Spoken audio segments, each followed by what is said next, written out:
I could see this getting away from the Packers if the Packers lose this game. And I actually think this is where beating Detroit in week 1 could work against them, which is, man, we start the year, we played this team, we blow them out. You know, that we're going to have a great defense. Jordan Love played well in that game. And it's like, and since then, not only do we not have a moment to really hang our hat on, but now we played them again and we lost.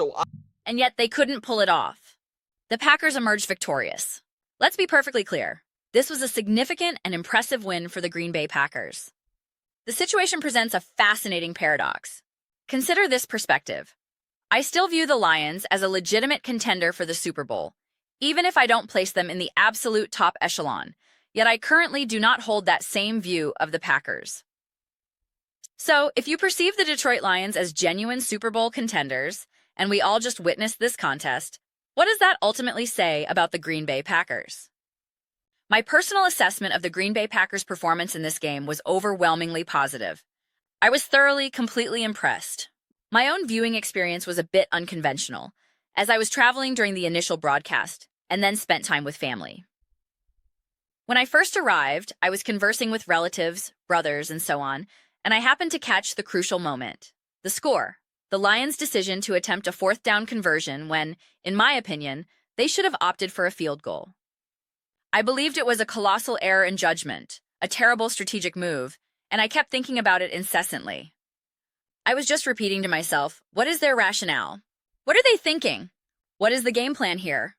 I saw the final outcome of that specific sequence and the game itself, but I was unaware of the other developments. I didn't know that Amon-Ra St. Brown had been injured at that point.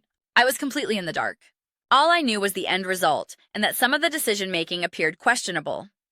I glanced at the statistical summary and saw Jordan Love's line, 18 completions on 30 attempts for 3 touchdowns. I thought, okay, this seems like an intriguing matchup. I attempted to piece together the narrative by examining various stats, trying to understand the flow of the game before actually watching the film. Later, I returned home and viewed the recording, along with the other 2 Thanksgiving games, deep into the night.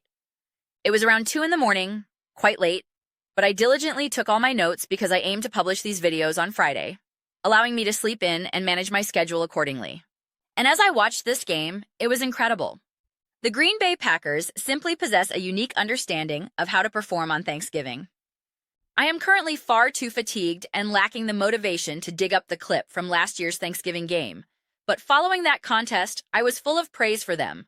I believe it was against the Dolphins, and I remember stating, "This is the performance I needed to see." I went on an entire soliloquy. I was like, yes, this is exactly what I was hoping for. This was exceptional football. Because we had been inundated with just poor, strange football for most of the Thanksgiving slate. I recall it was the Giants versus the Cowboys that was particularly rough, and then I saw the Packers playing. I thought, this is the perfect way to conclude the evening. I was profoundly grateful. Thank you. Thank you, Packers. Thank you, Packers. Thank you, Packers. I just adored it. I genuinely did. I just absolutely, positively loved it. They did not overcomplicate a single thing. The manner in which Jordan Love operated was particularly noteworthy because, again, look at the stat line, 18 for 30. When you see that, you might think, all right, 18 completions on 30 attempts, 234 yards, nothing overwhelmingly spectacular, nothing that shatters expectations. This is actually what made my viewing experience so compelling. The way I learned about the game's progression, due to the Thanksgiving holiday, created a unique perspective. I was watching the film thinking, okay, I know the final result. I've seen the box score. I'm aware of the touchdown passes. But how did it all materialize? What actually transpired on the field? And to me, it appeared so effortless. It felt like a return to classic, fundamental football. It was perfectly balanced. 30 rushing attempts, 30 passing attempts.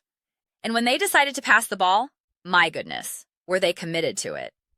They allowed Jordan Love to unleash the ball all across the field. The incomplete passes were just that, incompletions. But the receptions, the actual completions, were of a supremely high caliber. Every single one of his touchdown throws was precise, high-level execution. I noted that each scoring pass was exceptionally sharp. 2 of them came on fourth down situations. The deep connection with Watson for 51 yards, was simply magnificent. It was awesome, truly. They converted 6 of 12 third downs and were a perfect 3 for 3 on fourth down. They disrupted Jared Goff for the majority of the contest, registering sacks and numerous tackles for loss. They largely contained Jahmyr Gibbs, who managed 20 carries for 68 yards, a 3.4-yard average. He wasn't able to inflict catastrophic damage. There was certainly an element of fortune involved, which conversely meant misfortune for the Lions, losing a player of Amon-Ra St. Brown's caliber. When I first perused the box score, I thought, wait, he must have been injured, right? Because he only had one target. Initially, I was amazed, thinking, they shut down St. Brown. But then I realized something significant must have occurred. There had to have been an injury. So, that undoubtedly provided a benefit to the Packers' defense, as the Lions were then forced to rely more heavily on Jameson Williams. Even then, the one touchdown Williams scored, on what was essentially a screen pass that really should have resulted in a tackle for a loss, or at least not a touchdown, was a play that just somehow slipped away from the Packers' defense. In a scenario where you end up losing the game by a single point, I would have revisited that exact play and identified it as the pivotal moment where the game was lost. I would have said, that right there was the turning point. Even with that play, I still feel very positive about this overall performance. I am still very encouraged by how the offense operated. That specific touchdown felt like one of those anomalous, somewhat fluky occurrences. I don't want to say entirely lucky, but just not something you can reliably expect or scheme for. I don't believe it was a product of brilliant offensive execution by Detroit. It was just a weird, slippery play that happens from time to time in football. Then there was the other fourth down play, which I again believe was a situation where the Lions should have kicked a field goal, given the specific game circumstances. As a certain analyst noted, the Packers got away with one on that defensive stand. He believes it should have been ruled a touchdown for the Lions. He also stated that there was virtually no chance for Jameson Williams to successfully catch that other deep pass, though I imagine many viewers probably think he could have. I genuinely don't have a strong take on that. I was speeding through the game footage because, as I mentioned, it was very late. So, I invite all of you to debate that particular call to your heart's content. There were undoubtedly a few breaks that went in favor of the Packers' defense. However, I am considerably less concerned about those elements because I have tremendous faith in that defensive unit. I trust them implicitly. You have to remember, the Lions possess a tremendous amount of offensive firepower, and it's a divisional rivalry game where strange things often happen. In these specific moments, I am far more invested in what the Packers are capable of doing offensively. Honestly, my primary focus was on evaluating Jordan Love's current form. Can the running game establish itself in a complementary fashion? Where is this offensive unit truly at in its development? Therefore, any defensive hiccups or the beneficial luxuries they received, be it a dropped pass, an errant throw, or an unfortunate injury to the opponent, I am significantly less preoccupied with, to be frank.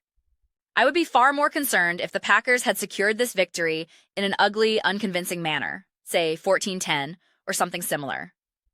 You might say, okay, a win is a win, and it's an important victory, and so on and so forth. But after witnessing this game and observing how this offense was orchestrated, my reaction was, yes, this meets the expectation. This is the caliber of play you are looking for from Jordan Love at this juncture. This is the offensive identity. This is the level of execution. This is the benchmark. Any random defensive miscues or fortunate bounces are simply going to occur, especially when facing a potent offensive squad like the Lions. Opposing teams are going to score points. I always use the analogy of basketball stars like Steph Curry or LeBron James. You accept that those elite players are going to get their points. They are going to make their shots.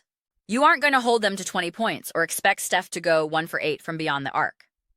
If that does happen, it's more a decree from the basketball deities than a result of your defensive mastery. It just is what it is. And that's essentially what transpired here.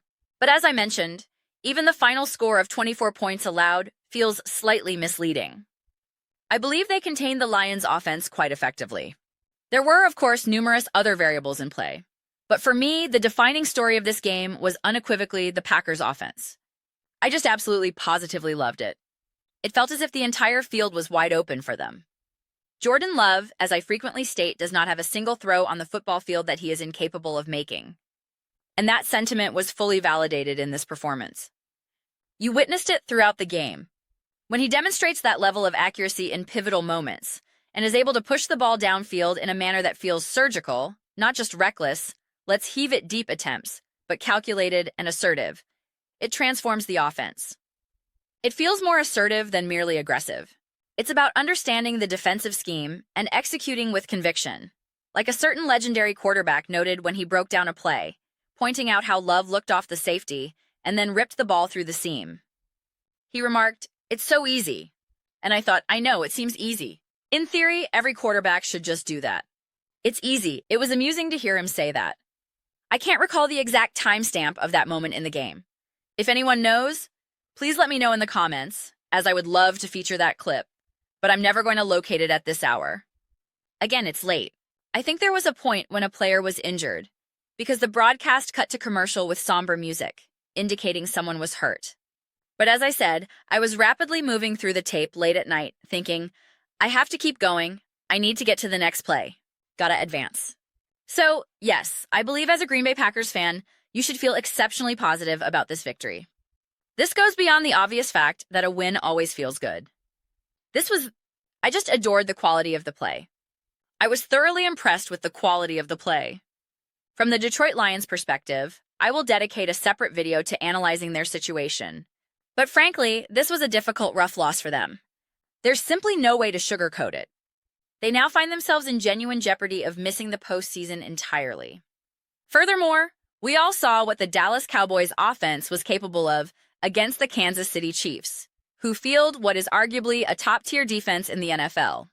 So one has to wonder what that Cowboys attack might do against the Lions' defense.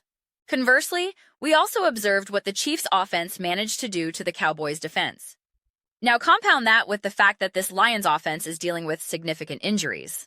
This is precisely why I prefer to create a separate video to unpack all of those complexities, as it honestly warrants another 20-minute discussion.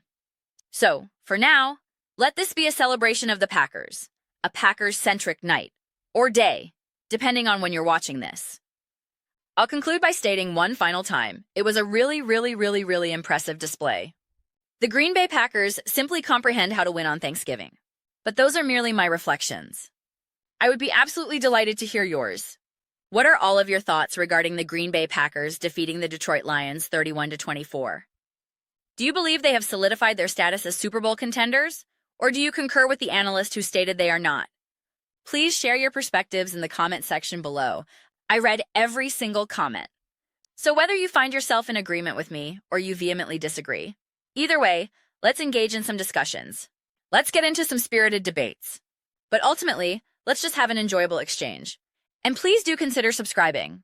We are constructing a phenomenal community here, and I would absolutely adore seeing you become a part of it. I am committed to building something we all feel a genuine connection to, something we are truly thrilled to be involved with. I believe we are making significant progress toward achieving that. Please don't forget to give this video a thumbs up. That last sentence sounded strangely sultry. I think we're on our way to doing it. I'm tired. It's late. I'm fatigued. I don't even know what I'm saying at this point. Just please subscribe. Please give the video a thumbs up. Thank you all so very much. I will see you next time.